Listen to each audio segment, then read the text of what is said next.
हम class 9th का जो न्यू सिलेबस के अकॉर्डिंग जो है वो चैप्टर फर्स्ट हमारा जो है स्टार्ट है। तो चैप्टर फर्स्ट का आज हम जो टॉपिक स्टार्ट करें वो है एलोट्रोपिक फॉर्म्स ऑफ सब्सटेंसेस। तो मैटर की एलोट्रोपिक फॉर्म्स क्या है, एलोट्रोप क्या होते हैं, एलोट्रोपी की डेफिनेशन क्या है या फिर इसका कॉन्सेप्ट क्या है, आज हम ये सब डिस्कस करेंगे। ठीक है, तो अगर आप चैनल पर फर्स्ट टाइम आए हैं तो सबसे पहले चैनल को सब्सक्राइब कर दें और वीडियो को एंड तक लाजमी देखिएगा।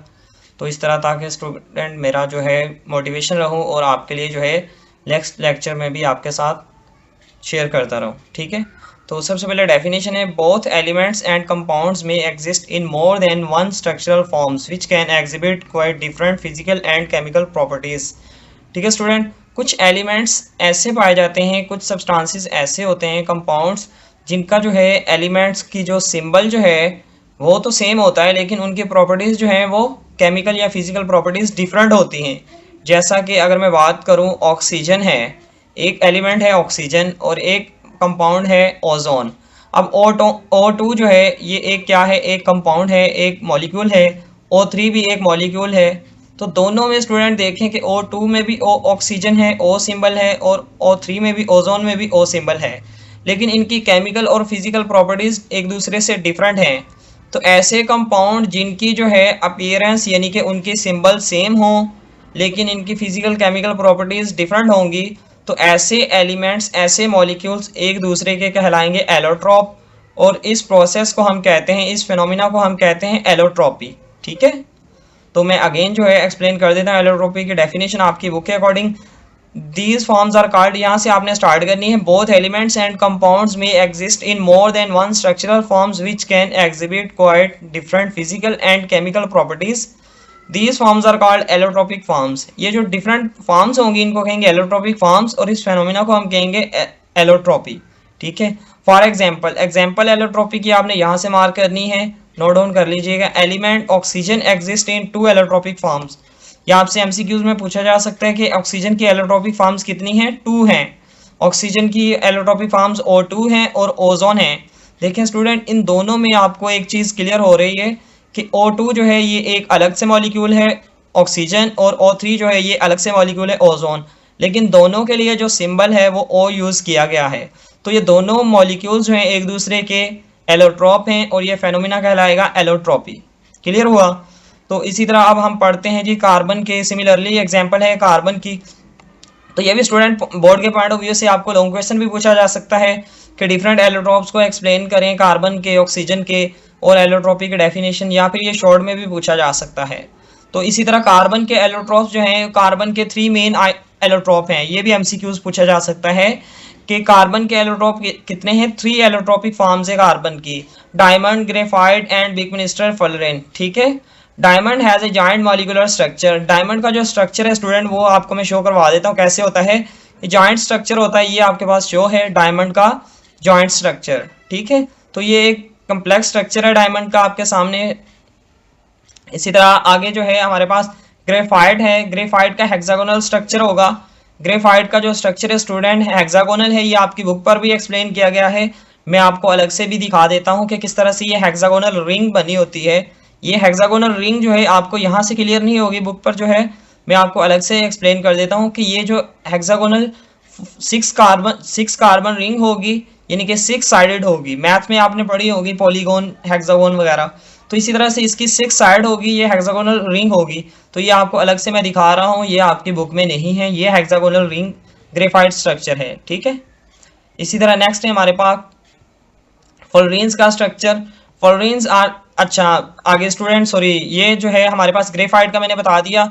इसके बाद फ्लोरीन के जो है मॉलिक्यूलर फार्मूला है कार्बन 60। कार्बन के इसके 60 नंबर होंगे, consist of spheres made of atoms arrange in pentagons and hexagon, यानी कि 5 कार्नर रिंग और 6 कार्नर रिंग से इस तरह से अरेंज होते हैं। तो ये अरेंज होने के बाद जो है कार्बन 60 का एक स्ट्रक्चर बनाते हैं जो कि फ्लोरीन्स का स्ट्रक्चर है। ये आपके पास शो किया गया है। ठीक है, तो ये भी मैं आपको अलग से शो करवा दूंगा जिसमें आपको ज़्यादा क्लियर हो जाएगा कि किस तरह से जो पेंटागोन और हेक्सागोन जो है आपस में अरेंज होते हैं और हमारे पास बकमिंस्टर फ्लोरीन का स्ट्रक्चर बनाते हैं।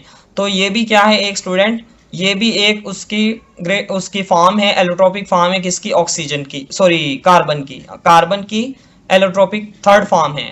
ठीक है, तो नेक्स्ट हमारे पास है फ्लोरीन का, आगे उसके ने प्रॉपर्टीज एक्सप्लेन की है आपकी बुक ने। Fullerenes are stable at temperature and high pressure. Fullerene जो है स्टूडेंट वो स्टेबल होगी हाई टेम्परेचर और हाई प्रेशर पर। तो ये आपको क्लियर होना चाहिए कि फ्लोरीन जो है ये हाई टेम्परेचर और हाई प्रेशर पर स्टेबल होगी। Being covalent in nature they are soluble in organic solvents. ये जो फ्लोरीन है ये सोल्यूबल होगी किसमें, ऑर्गेनिक सॉल्वेंट्स में। The fullerene soluble structure is unique in that the molecule is not charged, has no boundaries and no unpaired electrons. इसके पास unpaired electrons नहीं होंगे, इसलिए ये जो है स्टेबल होगा। They have a cage like structure. इसका जो स्ट्रक्चर है वो एक केज लाइक होगा, जैसा कि एक पिंजरा टाइप, कवर टाइप बना होगा। Fluorine C60 has a low melting point. इसका मेल्टिंग पॉइंट क्या होते हैं जी, लो होते हैं, यानी कि जिस पॉइंट पर ये मेल्ट होना स्टार्ट होगा वो पॉइंट इसका लो है, इसका टेम्परेचर कम चाहिए मेल्ट होने के लिए। It is soft and can not conduct electricity. ये भी स्टूडेंट आपको पता होना चाहिए कि ये जो है हमारे पास डायमंड की एलोट्रोपिक फॉर्म फ्लोरीन जो है ये इलेक्ट्रिसिटी की कंडक्टेंस नहीं करवाती, बैड कंडक्टर ऑफ इलेक्ट्रिसिटी है। Element sulphur also exist in two crystalline allotropic forms, rhombic and monoclinic. The former is more stable than the latter. ठीक है, तो ये स्टूडेंट मजीद दो टाइप्स की फॉर्म्स उसने बता दी हैं क्रिस्टलाइन एलोट्रोपिक फॉर्म्स की। क्रिस्टलाइन जो फॉर्म है वो रोम्बिक भी हो सकती है और मोनोक्लिनिक भी हो सकती है। ठीक है, तो स्टूडेंट ये मैंने आपको एलोट्रोपिक फॉर्म एक्सप्लेन कर दी है। तो ये आपके पास सामने शो की गई है रोम्बिक का स्ट्रक्चर और ये आपको शो किया गया है मोनोक्लिनिक का। तो ये आपकी बुक में ज़्यादा क्लियर नहीं है, मैं आपको इसको 3D में आपको दिखा दूंगा कि किस तरह से रोम्बिक है और किस तरह से मोनोक्लिनिक एलोट्रोपिक फॉर्म्स का स्ट्रक्चर है। क्लियर है स्टूडेंट? तो ये आपके पास एक्सप्लेन कर दिया है मैंने कौन सा एलोट्रोपिक फॉर्म्स ऑफ मैटर। ठीक है, तो प्रीवियस लेक्चर में स्टूडेंट हमने एक लॉन्ग क्वेश्चन पढ़ा था जिसको डिटेल के साथ हमने एक्सप्लेन किया था, difference between elements, compound and mixture. तो ये आपकी बुक का एक टॉपिक है, उसको मैं आज के लेक्चर में ही कवर करता हूँ कि इनमें डिफरेंसेस अगर आ जाए, ये लॉन्ग क्वेश्चन भी आ जाता है डिफरेंसेस के तौर पर। ठीक है, लेकिन मैंने इसको अच्छे से एक्सप्लेन कर दिया था प्रीवियस में। तो इसके डिफरेंसेस वे आपने लिख देने हैं, इसके इस तरह से आपने कॉलम बनाने के बाद आपने इनके डिफरेंसेस अलग अलग से लिख देने हैं। Difference between elements, compound and mixture. Element का कॉलम बनाना है, कंपाउंड्स का और मिक्सचर का। फर्स्ट पॉइंट पर आपने इन तीनों की डेफिनेशंस लिख देनी है जो कि ऑलरेडी मैंने एक्सप्लेन कर दी है। अच्छा, सेकंड पॉइंट आपके पास है, it is not possible to break down an element into simpler particles by ordinary chemical reactions. Element को हम सिंपल ऑर्डिनरी केमिकल रिएक्शन के बाद हम उसको ब्रेक डाउन नहीं करवा सकते, जबकि कंपाउंड को हम ब्रेक डाउन करवा सकते हैं और उसके कंस्टिट्यूएंट में तोड़ सकते हैं, ब्रेक डाउन करवा सकते हैं। जैसा कि H2O है, ये 1:8 से बनता है। इसकी जो 1:8 है ये किस चीज़ की है, ऑक्सीजन और हाइड्रोजन की 1:8 से बनता है।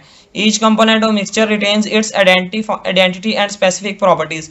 जो मिक्सचर जिन चीज़ों से मिलकर बना है उसके हर कंपोनेंट की कुछ अपनी प्रॉपर्टीज और अपनी पहचान है, अपनी शनाख्त है। ठीक है, तो सेकंड पॉइंट में आपने ये लिख देना है। थर्ड पॉइंट है, when an element exist in the form of aggregate of atoms is represented by a symbol.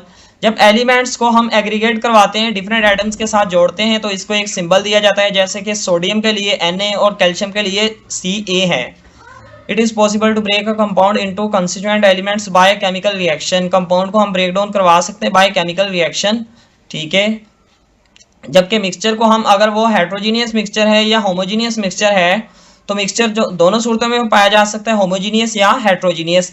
The solution of common salt in water is homogeneous mixture. अच्छा, यहाँ उसने एक्सप्लेन किया है होमोजीनियस मिक्सचर और heterogeneous mixture को, जो कि already हमने पढ़ लिया है। ठीक है, अब लास्ट पॉइंट में जो है एग्जांपल्स बता दी गई हैं कि एलिमेंट्स कौन कौन से गैसीज एलिमेंट्स हैं, nitrogen, oxygen and chlorine.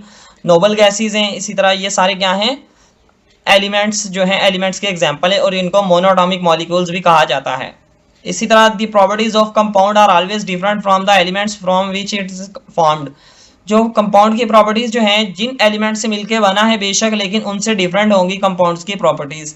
The components of mixture are not chemically bound together and they can be separated by physical method. हम मिक्सचर को फिजिकल मेथड से सेपरेट करवा सकते हैं, लेकिन कंपाउंड्स को हम फिजिकल मेथड से सेपरेट नहीं करवा सकते। ठीक है, लास्ट पॉइंट आप स्टूडेंट अपने से लिख सकते हैं, किसके लिए, कंपाउंड्स के लिए और मिक्सचर के लिए, कि कंपाउंड्स और मिक्सचर बनाने के लिए जो है फिक्स्ड रेशो जो है कंपाउंड्स के लिए नेसेसरी है, एलिमेंट्स की फिक्स्ड रेशो, लेकिन जो है मिक्सचर के लिए number of elements fixed ratio में नहीं हो तब भी मिक्सचर कहलाएगा। ठीक है, ऑलरेडी मैंने इसको एक्सप्लेन कर दिया था। तो प्रीवियस लेक्चर का भी लिंक जो है स्टूडेंट मैं इसी लेक्चर की डिस्क्रिप्शन में आपको प्रोवाइड कर दूंगा। तो इसके अलावा आपको अगर कोई कन्फ्यूजन हो, कुछ समझ ना आया तो आप पूछ सकते हैं। तो इंशाल्लाह जो है नेक्स्ट लेक्चर में मैं आपके सामने दोबारा हाजिर हूँगा, आपके लिए नेक्स्ट लेक्चर प्रोवाइड करूँगा। तो अब तक के लिए आपको मैंने सारा एक्सप्लेन कर दिया। अगर फिर भी किसी को कोई कन्फ्यूजन हो तो आप कमेंट सेक्शन में पूछ सकते हैं।